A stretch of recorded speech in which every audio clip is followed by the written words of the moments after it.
Economy का अगर super power बनना है किसी देश को, तो ये तो ज़रूरी है ही कि उसकी इकॉनमी बड़ी होनी चाहिए, पर उससे भी ज़्यादा दुनिया की इकॉनमी पर उसका नियंत्रण होना चाहिए।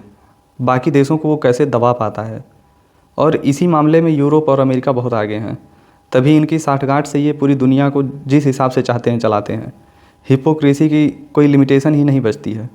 इनकी समस्या इनकी होती है, बाकी जो एशिया या कहीं और कोई समस्या हो रही हो तो वो उनसे कोई लेना देना होता नहीं है। जब रूस ने यूक्रेन पर अटैक किया तो उसके बाद एक पेमेंट सिस्टम होता है स्विफ्ट, जिससे अगर दो देश आपस में कोई इंपोर्ट एक्सपोर्ट करते हैं तो उसमें जो डॉलर का यूज होता है वो इसी सिस्टम के थ्रू होता है। चूँकि ये बैंक नहीं है, ये सिस्टम है जो कि बेल्जियम में इसका हेडक्वार्टर है स्विफ्ट का। ये यूरोप और G10 कंट्रीज जो हैं इन्हीं से ये हैंडल किया जाता है, जिसमें अगर देखा जाए तो इसमें भारत को भी होना चाहिए, पर भारत उसमें है नहीं स्विफ्ट के सिस्टम में। हाँ, यूज करता है, पर नियंत्रण बॉडी जो होती है, जो कंट्रोलिंग बॉडी होती है, उसमें भारत नहीं है। और यही बाकी देशों के लिए समस्या है कि अगर यूरोप और अमेरिका स्विफ्ट सिस्टम से उन्हें बैन कर देता है तो वे रातों रात वह देश करप्ट हो जाएगा।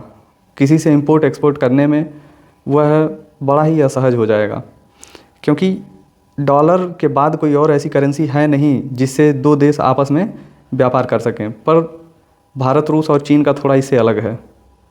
हमारा अपना एक अंडरस्टैंडिंग है हमारी, हम उस हिसाब से चलते हैं।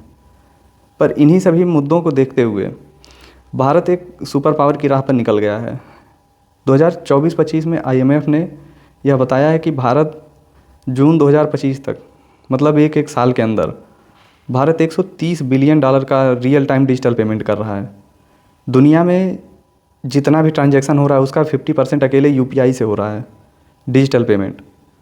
देखते ही देखते दुनिया भारत के चंगुल में कब आ जाएगी पता भी नहीं चलेगा, और तब होगा असली गेम। जैसे आज यूरोप और अमेरिका स्विफ्ट के बल पर धमकी देते हैं, वैसे हम जब पूरी दुनिया UPI यूज कर रही होगी तब हम नियंत्रण में रखेंगे पूरी दुनिया की इकॉनमी को। वो दिन दूर नहीं है, बस बमुश्किल 30 साल।